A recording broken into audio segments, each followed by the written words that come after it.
읽을 하나님의 말씀은 구약성경 창세기 13장 7절에서 9절과 14절에서 18절 말씀이 되겠습니다. 창세기 13장 7절에서 9절 그리고 14절에서 18절 말씀인데요. 7절에서 9절까지는 먼저 제가 봉독하도록 하겠습니다.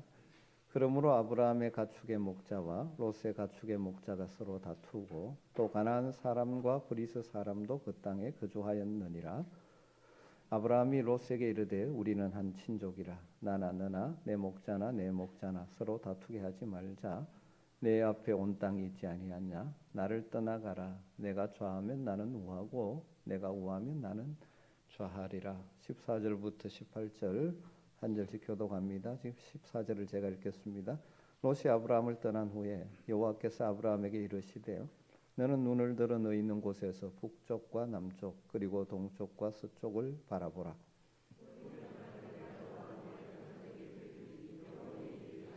내가 내 자손이 땅에 티끌 같게 하리니 사람이 땅에 티끌을 능히 셀 수 있을진데 내 자손도 세리라.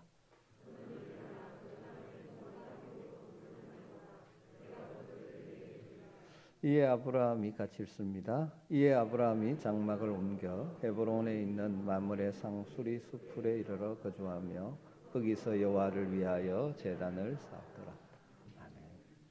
아멘. 오늘은 설날 구정이죠. 음력으로 새로운 한 해를 시작하는 날입니다. 저는 개인적으로 이 구정이 있다는 것도 복이다 이런 생각을 해봅니다. 새해를 시작하면서 우리가 새 결심을 하죠. 올해는 이렇게 살아보겠다 그런 결단을 하는데 조금 지나면 그것이 약화되죠. 다시 한번 새롭게 한 해를 시작하는 마음을 다짐한다면 참 유익한 시간이 될 것 같습니다. 그래서 오늘 저는 선택에 대해서 좀 말씀을 나누려고 합니다. 2023년도 올 한 해도 우리 모두가 정말 많은 것을 선택하며 살아야 되는데 그 선택의 순간마다 하나님의 백성다운 선택을 할 수 있게 되기를 간절히 주의 이름으로 축복합니다. 사실 우리가 이 땅에 태어날 때는 아무런 선택의 여지가 없이 우리가 태어났습니다. 내가 세상에 이때 태어나고 싶다 해서 태어난 사람은 우리 가운데 아무도 없죠. 내가 내 부모를 선택한 일도 없고 내 조국을 내가 선택해서 태어난 일도 없습니다. 어쩌면 우리의 의사와 전혀 상관없이 부모님 밑에 태어났고 우리가 이 땅에 태어날 때 우리의 선택과 상관없이 대한민국이 나의 조국으로 되어 있죠. 그래서 일반적으로 사람들은 그것을 운명이라고 표현을 합니다마는 우리 하나님을 믿는 하나님의 섭리를 믿는 우리는 그 모든 것도 하나님의 예정이라고 우리는 말합니다. 그런데 참으로 놀랍고 신비한 하나님의 선택이 있죠. 그것은 바로 저와 여러분을 하나님이 사랑하는 자녀로 선택해 주셨다 하는 것입니다. 우리에게 무슨 조건이 있어서가 아니라 전적인 하나님의 주권과 은혜와 사랑으로 우리를 영광스러운 하나님의 자녀로 선택해 주셨습니다. 이것은 세상 무엇과도 바꿀 수 없는 너무나 소중한 은혜요 복인 줄 믿습니다. 우리는 하나님의 특별한 선택을 받은 자들이죠. 그래서 성경은 이것을 이렇게 표현하죠. 창세전에 그리스도 예수 안에서 우리를 택하셔서 우리를 그 사랑 안에서 거룩하고 흠이 없게 하시려고 하나님의 자녀들 아들들이 되게 하셨다라고 말하죠.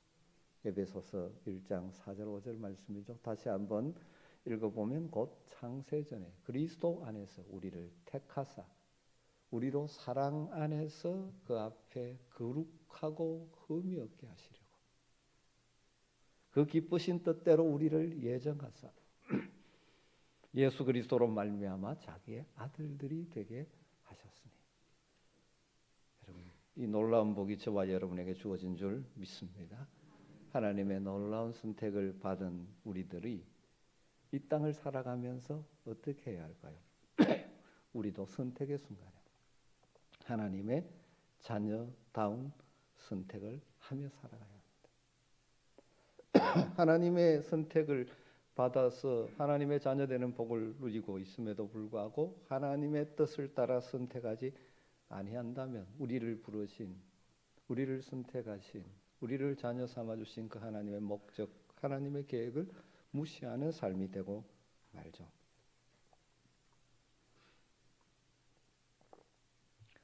그렇기 때문에 우리는 하나님의 선택받은 자다운 선택을 하며 살아가는 것, 이건 우리가 누려야 하고 누려야 될 복일 뿐만 아니라 우리의 의무요 사명이기도 한 것이죠.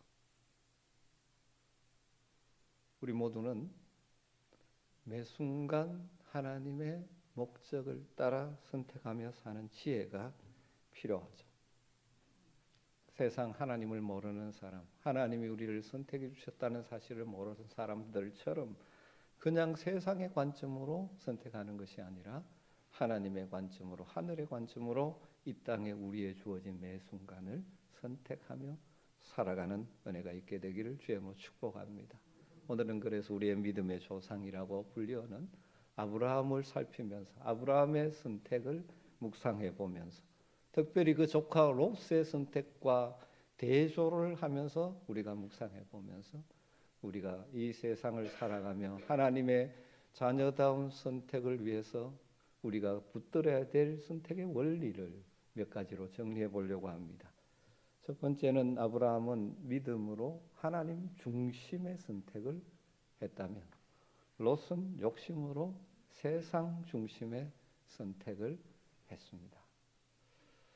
하나님께서 아브라함에게 창세기 12장 1절에 너는 고향, 너의 고향과 친척과 아버지의 집을 떠나 내가 내게 보여줄 땅으로 가라고 말씀하실 때 아브라함은 하나님의 말씀에 순종해서 그 뜻을 따라 믿음으로 하나님 중심의 선택을 했던 것이죠.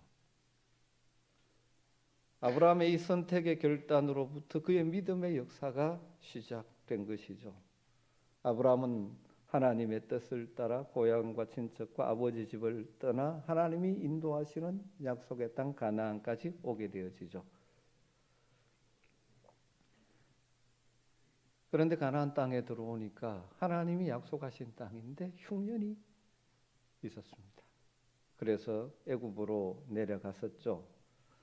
그 아브라함의 일행 가운데 그의 형 하란의 아들인 조카 롯도 함께 했습니다. 아마도 일찍 부모를 여의었기 때문에 아브라함이 그를 데리고 산 것 같죠. 애굽에 가서 때로는 아브라함이 완벽한 선택은 못했지만 때로는 실수도 했지만 하나님께서 복을 주셔서 다시 돌아올 때는 성경을 보면 많은 재물과 가축대를 거느리게 되었습니다. 가나안 땅으로 돌아왔을 때 아브라함의 목자와 롯의 목자 사이에 다툼이 일어났습니다. 왜냐하면 그 양과 염소를 먹일 수 있는 목초지가 한계가 있고 물이 한계가 있기 때문이죠. 그래서 서로 자기 가축대를 잘 먹이겠다고 싸우게 된 것이죠. 그때 아브라함이 어떻게 합니까? 조카 롯을 불러서 이렇게 이야기하죠. 8절과 9절입니다. 우리는 한 친족이라 너나 나나 내 목자나 네 목자나 서로 다투게 하지 말자. 내 앞에 온 땅이 있지 아니하냐? 나를 떠나라. 네가 좌하면 나는 우하고 내가 우하면 나는 좌하리라. 아브라함이 조카 롯에게 선택권, 땅의 선택권을 양보합니다. 이 말을 들은 롯은 얼른 물이 많고 평지요 목초지로서 좋은 요단들을 선택하게 되죠. 그렇게 선택한 동기가 무엇일까요? 그의 욕심 때문이죠. 인간적으로 의리가 있다면 자기를 돌봐준 삼촌에게 삼촌 어려서부터 저를 키워줬는데 아버지 같은 분인데 먼저 택하시죠. 이렇게 하는 것이 정상이지 않습니까? 그러나 이 욕심이 있으니까 그는 좋은 땅을 먼저 차지하는 것이죠. 그래서 갈라서게 되어집니다. 아브라함은 가나안 땅을 택했고 롯은 요단들을 택했습니다. 결과적으로 어떻게 되었습니까? 아브라함은 하나님 주신 놀라운 복을 누렸지만 롯은 참 수치스러운 인생이 되었습니다. 그 근본 차이가 어디 있습니까? 아브라함은 늘 하나님을 바라보면서 하나님의 명령에 순종이라는 약속을 붙들고 순종이라는 하나님 중심의 선택을 하기 힘쓴 자였다면 롯은 욕심에 이끌림 받아 세상 중심의 땅의 것 중심의 선택을 했다고 볼 수 있는 것이죠. 사실 똑같은 하나님의 사람입니다만은 아브라함은 하나님 중심의 선택을 하고 롯은 세상 중심의 선택을 하죠. 신약에 오면 이 시대 성도들도 마찬가지 두 부류가 있습니다. 믿음으로 산다고 하는데 여전히 욕심을 따라 선택을 하며 살아가는 성도들이 있죠. 세상 중심의 성도, 그것을 육신에 속한 자, 그렇게 성경은 표현하고, 하나님 중심으로 선택하는 자들을 성령의 사람, 성령으로 충만한 자라고 말씀하고 있습니다. 사랑하는 성도 여러분, 아브라함은 순간순간 하나님을 생각했다면 롯은 하나님은 순간순간 늘 잊어버리고 세상만을 바라보는 그런 생각 속에 살았죠. 여러분, 우리가 인생을 살아갈 때 사실 거의 모든 것이 선택이지 않습니까? 그래서 영어 알파벳 순서를 가지고 그렇게 이야기하는 사람이 있죠. B와 D 사이에 C가 있다. B, birth, 출생과 death, 죽음 사이에는 choice, 선택이 있다는 거죠. 그러니까 매 순간 선택을 통해서 우리 인생을 채워가는 것이죠. 친구 선택도 있고, 학교 선택도 있고, 전공 선택도 있고, 배우자 선택도 있고, 거주지 선택도 있고, 뭐 작은 것으로 본다면 오늘 아침에도 여러분 선택하셨죠. 무슨 옷을 입을까 선택하고 오셨죠. 물건을 사는데도 선택입니다. 그런데 우리가 중요한 것은 이 동기가 굉장히 중요한 것이죠. 여러분 친구들 선택도 하나님 편에서 생각을 해봐야 합니다. 직업을 가질 때도 이 직업이 하나님 내게 주신 은사와 재능과 능력과 잘 맞아지는지, 또 이를 통해서 일을 하면서 하나님의 뜻을 이룰 수 있는지를 돌아봐야 되는 것이죠. 단순히 돈 잘 벌고 편한 직업이냐가 아니라 무엇보다 중요한 배우자 선택도 마찬가지죠. 이 사람과 함께하면 정말 하나님을 잘 공경하며 복된 가정을 이룰 수 있을까 하는 것을 최우선으로 봐야 하지 않습니까? 거주지를 선택할 때도 주변 환경도 봐야 되고 학군도 봐야 되겠지만 정말 신앙생활을 잘할 수 있는, 교회 생활을 잘할 수 있는데 장애는 되지 않는가 하는 요소들을 고려해야 되지 않겠습니까? 그럼 아브라함의 선택에 중요한 것은 믿음으로 하나님의 중심의 선택. 이것이 이제 하나님의 말씀에 대한 순종으로 표현되어졌죠. 반면에 롯은 욕심에 이끌리는 세상 중심의 선택을 했었죠. 그 결과가 엄청난 차이를 가져왔다는 것입니다. 사랑하는 성도 여러분, 2023년 여러분 앞에 놓여진 선택의 순간마다 믿음으로 하나님 중심의 선택을 할 수 있게 되기를 주님으로 축복합니다. 여러분, 하나님 중심의 선택을 하려고 하면 손해 볼 것 같을 때도 있죠. 언뜻 눈으로 보면 아브라함이 훨씬 손해처럼 보이죠. 좋은 땅은 롯이 차지하는 것처럼 보입니다. 그러나 하나님의 중심의 선택을 할 때 하나님 살아계시기에 우리의 삶이 결과는 분명하게 선하게 될 줄로 믿습니다. 두 번째 선택의 아브라함의 선택의 중요한 원리는 사랑으로 평화를 선택했다면 롯은 여전히 욕심으로 물질을 선택했다고 볼 수 있죠. 아브라함은 그래서 어떻게 보면 이 땅에서 참으로 행복하게 복되게 사는 게 뭔지를 알았던 것 같습니다. 물질보다는 화목한 관계가 더 중요하다는 것을 알았던 것 같습니다. 그래서 롯에게 말하죠. 너나 나나 내 목자나 네 목자나 서로 다투게 하지 말자. 우리가 친족인데 이렇게 다투며 살아서 되겠느냐. 다투고야 어떻게 평안과 행복을 누릴 수 있는가. 여러분, 가정의 재물을 산더미처럼 쌓아놓아도 화목이 없으면 그 가정은 불행한 것이고 지역으로 전락하는 것입니다. 사실 아브라함과 롯이 물질이 그렇게 많지 않을 때는 그런 일이 없었습니다. 애굽 갔다 오면서 많은 재물을 얻고 많은 가축을 얻게 되면서 문제가 생겼습니다. 이것을 성경은 그 앞절에서 6절에서 이는 그들의 소유가 많아서 동거할 수 없습니다. 그렇게 말합니다. 소유가 많아서 동거할 수 없습니다. 참 이 역설적인 이야기인데요. 소유가 많아서 동거할 수 없다. 여러분 오늘날도 소유가 많아서 동거할 수 없는 사람이 많습니다. 일단 재산 때문에 부부간에 갈등을 일으키는 경우도 있고, 부모가 재산이 많다 보니까 형제간에 원수가 되는 경우도 많이 생기고, 차라리 없으면 그런 일이 없는데 친구 간에도 그 돈 때문에 의리를 상하는 경우가 허다하게 생기는 것이죠. 힘들 때는 그렇지 않은데 오히려 많아지면서 동거할 수 없는 경우가 많이 생깁니다. 우리나라가 한참 경제적으로 발전할 시기에 그런 일들이 많이 있었죠. 아주 옛날에 읽었던 이야기인데 70년대 시골에서 가난한 농부가 농사지을 땅도 없고 하니까 홀로다신 그냥 몸만 가지고 서울에 가서 살아보겠다고 서울로 올라갑니다. 서울에 올라가서 부인은 동대문에서 처음에 땅콩 장사를 시작했다고 합니다. 남편은 지게꾼 노릇을 하면서 살아갑니다. 그런데 아들의 이 장사가 잘 되기 시작하면서 그 모은 돈으로 양품점을 하나 열었습니다. 거기서 옷도 팔고 화장품도 팔고 하면서 이 양품점이 잘 되고 이 돈이 많아지기 시작합니다. 그렇게 됐더니 남편이 지게꾼 하던 일을 쉬어버립니다. 그리고 부인이 번 돈 가지고 춤추러 다니고 바람이 나버렸다고 합니다. 여러분 그런 일들이 일어나는 것이죠. 차라리 고생할 때는 같이 고생하는데 소유가 많음으로 동거할 수 없게 되는 불행들이죠. 이건 인간관계뿐만 아니라 하나님과의 관계에서도 이런 일들이 일어날 수가 있습니다. 가난하고 힘들 때는 찬송하고 예배하고 눈물로 기도하고 하나님과 동거하며 하나님 은혜 많으면 살아갈 수 없습니다 하고 하나님께 매달렸는데 소유가 넉넉해지고 살기가 편해지니까 하나님과 멀어지고 하나님과 함께 하지 않는 불행한 사람들이 많이 생기고 있지 않습니까? 우리 대한민국도 그렇지 않습니까? 정말 어려웠던 시절이 있었는데 그때 우리 성도들이 교회에 오면 눈물로 기도해 가면서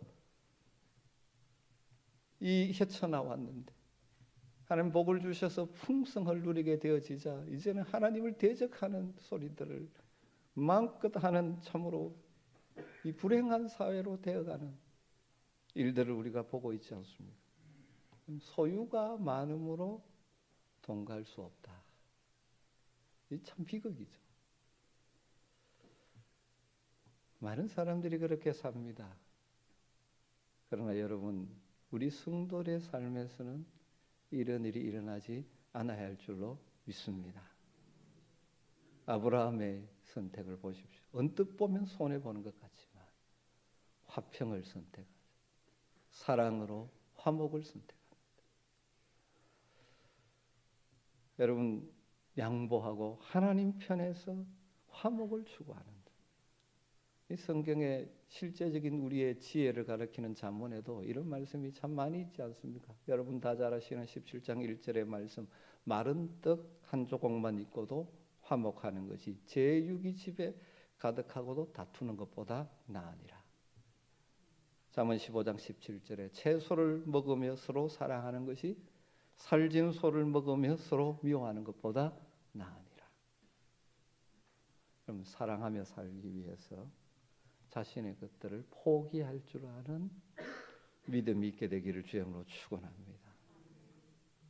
여러분 무엇을 우선으로 생각하며 선택하느냐 하는 것입니다. 혹시라도 물질 때문에 형제간의 관계가 깨어져 버린 불행한 사람들은 없습니까? 링컨이 이런 유명한 말을 남겼다고 합니다. 시비를 가르느라 개한테 물리기보다 차라리 양보하는 것이 현명하다.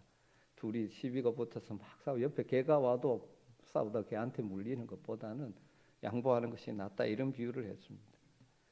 서로 시비하고 재판하고 싸우느라 개한테 물린 것 같은 다 상처를 안고 평생을 그렇게 괴롭게 사는 것보다 양보하고 마음의 평안을 누리는 것이 훨씬 낫다는 거예요.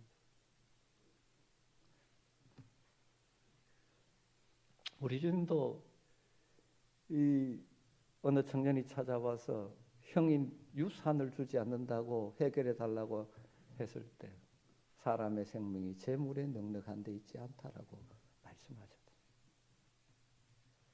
여러분, 우리가 선택할 때 사랑으로 화목, 화평을 선택하며 사시기를 주님으로 축복합니다.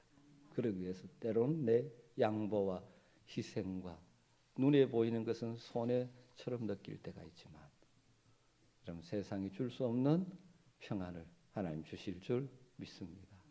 그래서 눈에 손해 본 것 같은데 결국 뒤에 가보면 하나님께서 채워주시죠. 온유한 자에게 땅을 기업으로 주시는 분이 우리 하나님이신 것이죠. 세 번째로 우리가 이 땅을 살아가면서 어떤 원리로 선택하며 살아갈까요? 소망으로 미래를 선택할 수 있기를 바랍니다. 아브라함은 소망으로 미래를 선택합니다. 하나님의 약속에 근거한 소망으로 미래를 선택한다면 롯은 눈에 보이는 현재를 선택하는 것이죠. 아브라함은 결국 그 모든 과정을 통해서 미래에 하나님이 풍성한 자손의 복을 주실 것이라는 약속을 받았죠. 그래서 그 약속을 붙들고 살아가는 것입니다. 오늘 14절부터 17절 보면 롯이 아브라함을 떠난 후에 여호와께서 아브라함에게 이르시되 너는 눈을 들어 너 있는 곳에서 북쪽과 남쪽과 그리고 동쪽과 서쪽을 바라보라. 보이는 땅을 내가 너와 내 자손에게 주리니 영원히 이르리라. 내가 내 자손이 땅에 티끌 같게 하리니 사람이 땅에 티끌을 능히 셀 수 있을진데 내 자손도 세리라. 너는 일어나 그 땅을 종과 행으로 두루 다녀보라. 내가 그것을 내게 주리라. 얼마나 놀라운 복입니까? 하나님은 믿음으로 선택하며 살아가는 아브라함에게 풍성한 복을 약속하신 것이죠. 아브라함은 눈을 들어 하나님께서 준비해 놓으신 것을 바라보게 되어집니다. 롯은 눈을 들어 요단들을 보았고 땅에 샀는 물질의 부유를 생각했습니다. 결국 소돔성으로 들어가고 물질적으로는 풍요할지 모르지만 그 소돔성의 타락한 문화에 그의 심령이 오염되기 시작하고 그리고 소돔성이 멸망할 때 하나님 보내신 천사가 이 성을 빨리 떠나라 했을 때 지체하고 머뭇거리죠. 천사가 억지로 끌어내 놓았죠. 그럼에도 불구하고 롯의 처는 어떻게 합니까? 그걸 또 쳐다보다가 소금 기둥이 되고 말았지 않습니다. 그리고 그가 사놓은 모든 부요들은 땅의 것을 생각하고 사놨던 모든 것들은 소돔성이 불탈 때 다 잿더미로 변한 것이죠. 그에게 남겨진 것은 허무와 후회 뿐만 아니라 그의 딸들이 그를 통해서 자녀를 낳게 되는 수치스러운 인생으로 결론이 난 것이죠. 여러분, 소망으로 미래를 바라보며 하나님의 약속을 붙들고 선택하며 살아가시는 여러분 되시기를 주님으로 축원합니다. 여러분, 특별히 오늘 명절인데 자녀들도 많이 오셨는데 여러분 자녀들에게 꼭 무엇보다도 소중한 이 믿음의 유산, 선택의 유산을, 원리를 남겨주시면 참 좋겠습니다. 시카고 대학을 세운 록펠러라는 분이 있죠. 너무나 큰 재벌이었고 많은 선한 일을 남겼습니다. 물론 인생의 모든 인생이 뭐 다 100% 완벽한 건 아니죠. 부정적인 요소 없지 않아 있지만 그러나 크게 근본적으로 하나님 앞에 쓰임받은 인생을 살았죠. 그렇게 살 수 있었던 원인을 록펠러는 그 어머니가 자신에게 남겨준 신앙의 유산 때문이라고 말합니다. 꼭 세 가지는 꼭 지켜라고 어머니가 말했다고 합니다. 첫째는 너는 언제나 교회 가면 앞자리에 앉아라 그랬답니다. 오늘 뒷자리에 앉은 분들 이 마음이 그러니까 늘 하나님 앞에 최선을 다하며 살아라. 두 번째는 너는 절대로 목사님의 말씀에 순종해라. 그런 말을 합니다. 그리고 세 번째는 모든 소득은 하나님의 것이기 때문에 소득의 11조를 철저하게 드리라고 말씀했다고 합니다. 그는 어려운 가운데도 그 부모님이 주신 신앙의 원리를 가지고 매 순간을 선택해 왔고, 그래서 하나님의 물질의 복도 누렸을 뿐만 아니라 그것을 가지고 학교를 세우고 어려운 사람을 돕고 잘 사용하며 살아가는 인생을 살 수 있었던 거죠. 그럼 단순히 세상에서 물질의 복을 누린다, 성공한다가 중요한 것이 아니고 그것을 가지고 어떻게 사용하며 선택해서 사용하며 사느냐가 중요한 것이죠. 거룩한 영향력을, 거룩한 열매를, 그리고 선한 영향력을 남길 수 있는 삶이 되어야 하는 것이죠. 우리의 삶은 다 다르지만 여러분, 2023년 우리 앞에 다양한 일들을 선택하며 살아가야 할 텐데, 여러분들의 선택이 하나님이 기뻐하시는 선택이 되기를 주임으로 축원합니다. 올 한 해 하나님의 백성답게 선택하며 살아가는 복을 누리시기를 주임으로 축원합니다. 우리 매 순간 하나님 중심, 믿음으로 하나님의 중심을 선택할 수 있게 되기를 주임으로 축복합니다. 여러분, 눈앞에 보이는 유익보다는 화목을, 사랑으로 화목을 선택하며 살아가시고, 현재 눈에 보이는 것만을 바라보는 것이 아니라 약속의 근간 미래 소망을 바라보며 현재를 선택하며 살아가시기를 주임으로 축원합니다. 어쩌면 현재 여러분의 모습은 과거의 여러분의 선택의 결과들이죠. 그래서 지금부터 여러분의 선택이 여러분의 미래를 좌우하게 될 것입니다. 2023년 한 해 우리의 삶을 믿음의 선택으로 채워가는 복을 누리시기를 주임으로 축원합니다. 그래서 우리의 걸음 뒤에, 우리가 그런 믿음의 선택을 하고 한 결과 뒤에 선한 열매들이 남고 선한 영향력이 남게 되어지고, 더 나아가서 하나님 나라의 부요한 인생으로 승리하시기를 주임으로 축복합니다. 기도하겠습니다. 하나님 감사합니다. 오늘도 이 복된 주일, 또 특별히 구정 음력으로 새로운 한 해를 시작하면서 믿음의 선택의 문제를 말씀으로 나누게 하시니 감사합니다. 올 한 해 우리에게 펼쳐져 있는 수많은 순간의 선택의 시간마다 주님, 우리에게 믿음을 주셔서 지혜롭게 하나님 편에서 하나님 중심으로 선택해 가며 미래의 소망을 바라보며 선택하는 복된 성도들이 되게 하여 주시옵소서. 우리가 그렇게 선택할 수 있도록 성령께서 날마다 우리에게 지혜를 주시고 믿음의 용기와 담대함도 허락하여 주시옵소서. 올 한 해 우리의 이 믿음의 선택의 걸음 뒤에 하나님이 기뻐하시는 선한 열매들과 선한 영향력들이 남게 되어지고, 이 땅에 있다가 사라질 것이 아니라 영원히 남는 하나님의 나라의 부요한 인생으로 살아가는 우리 모두가 되게 하여 주시옵소서. 예수님의 이름으로 기도드리옵나이다.